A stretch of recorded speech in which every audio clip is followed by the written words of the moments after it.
everybody a quick introduction to this series. I've already batch recorded three stories, and I'm going to be uploading those here in just a little bit. I don't know if I'm going to do like maybe one a week for a little while. I don't know how often I'll do them, but I've already batched record 3. But I wanted to do this little preface thing that kind of sort of told you about Jamie and why he had nurses and stuff. So my oldest is now 26 years old. He'll be 27 this year. He was born in 1996. His name is Jamie, and he was born 4 weeks early. We knew nothing of any health concerns before he was born. Within hours of being born, we had a diagnosis of tracheomalacia, which is a floppy airway. The cartilage in your airway should be rigid to hold open, like it moves some, but his will go like this and clamp shut. He spent 8 days at the NICU, went right to the NICU after birth because he had this stridor. If you look it up on here, you can hear what it sounds like. It's very scary sounding. And he went right to NICU, the neonatal ICU, right after birth, and stayed there for 8 days before he could come home. That was one of the hardest things I did at that point, was to be discharged from the hospital and have to leave him and not be able to take him with me. That was really hard. But he was where he needed to be, and so we had a lot of other stuff happen. So at 3 months old, he had only gained 1 pound and 1 ounce from birth weight to 3 months. Actually, he was 4 days shy of 3 months old when he went to a local university hospital, and a couple hours away. But I had been taking him to our primary care, his pediatrician in our primary care office for weeks, months, multiple times a week, some weeks, because he was turning blue. And I don't think they believed me. I think they thought that I was an overreactive new mom, and that my baby was crying and would turn red in the face, and I was saying my baby was turning blue, and he wasn't. Well, he was. So anyway, he went down for a doctor's appointment. We left at 5 o'clock in the morning with a 4-ounce bottle. And at 1 p.m., well, before I tell you that, so he went into the doctor's office, and it was a pulmonologist, and the first thing I said to him was, please tell me if you think there's nothing wrong with him, because you're wasting my time if you do. Because I've been told over and over again that I'm overreacting, basically, and I am not. My son is sick, and if you don't believe me, tell me, because you're wasting my time. You're wasting our time, and I'm wasting yours. And he said, no, absolutely not. I do believe you. This child is sick, and he needs to be admitted to the hospital immediately. And I said, well, we came planned for a doctor's appointment. We didn't plan to come and stay. Is there any way that we can come back on Monday? This was on a Friday morning. He said, I'm not sure this child will make it until Monday morning. No, he needs to be admitted immediately. By 1 o'clock, he was upstairs in his room. And from 5 a.m., we left that 4-ounce bottle, to 1 p.m., he still had 2 ounces left. 4 days shy of being 3 months old, and hadn't even drank a 4-ounce bottle yet. That's how little he was. So yeah, we had, he was really sick. On Christmas Eve, this was on December the 11th. I think it was the 11th, yeah. And so he, on Christmas Eve, got, at that time, I would take a day or two here, like a day here and there. I would go home for a day.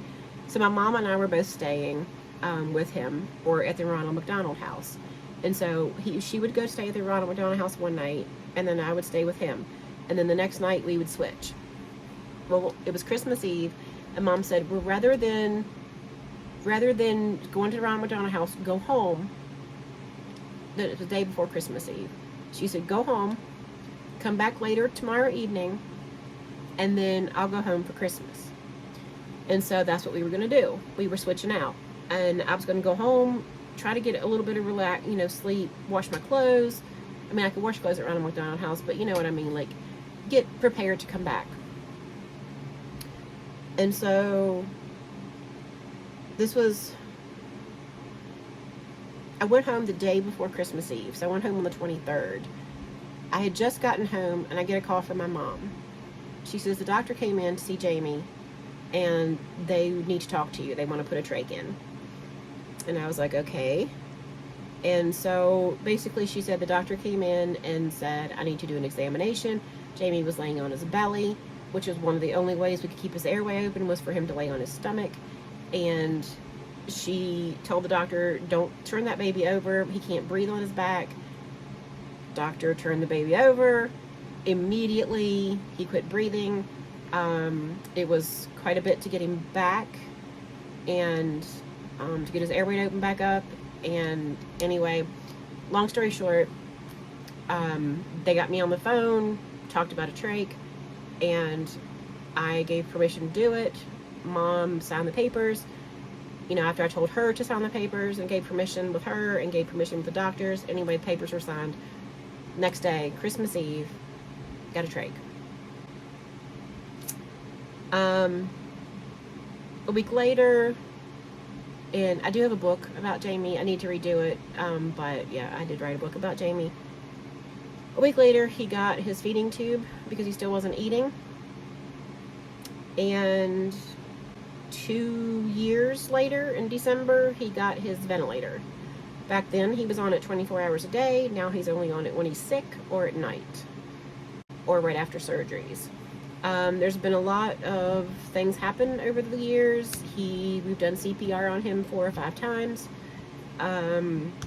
His airway has completely clamped shut, and he did it again in ICU a couple days later. And the doctor came in after it was over, and they'd gotten him back and asked me, is that what he did when he was in the hospital, at home, before he came into the hospital? And I said, yes, that's exactly what it did. Basically, his airway went like this, and we were trying to bag it open with the ambu bag, and it was not coming open. And she said, we had to medically paralyze him. They gave him a paralytic to actually paralyze his muscles, to paralyze his entire body, to get, like something you'd get for surgery, to get his airway to open back up. And she said, how did you, I know you don't have paralytic at home, how did you get his airway to open? Cry. And I said, all I did was say out loud, please God, don't take him. And just like that, immediately his airway opened. The nurse and I that were both trying to get his airway open looked at each other like, okay, that just happened. That's not the first time that something like that's happened with him. It's not going to be the last, I'm sure, because he's gotten multiple miracles. I'll have to tell you about another one later. Maybe we can turn some of this series into Jamie's stories. But yeah, so that's why we had nurses. I wasn't a nurse back then, and wasn't sure I ever wanted to be a nurse because we spent so much time in the hospital. His first and third Christmases were both in the hospital for 6 weeks straight. And there's been so many things that have happened. Oh, and so in this nurse series, I'm going to add a doctor story too, because they're not immune to being buttholes. They're not.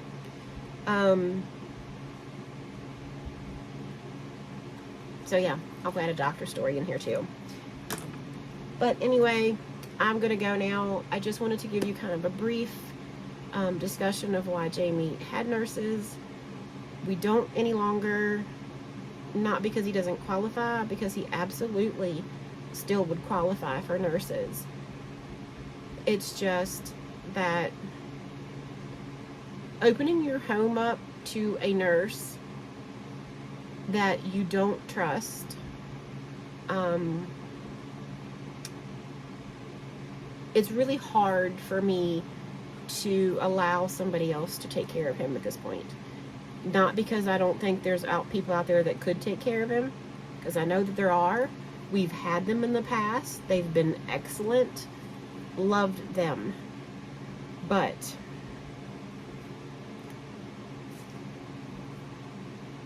unfortunately, they're hard to find. They're like finding a unicorn. And it's really hard to trust. So we don't have any. And you'll see as these stories go on, you'll see in these stories, because this is going to be the first video, so you haven't had heard the first story yet. But you will, and it definitely makes you not trust. And that's unfortunate, because, you know, not all of them are bad, but some of them are.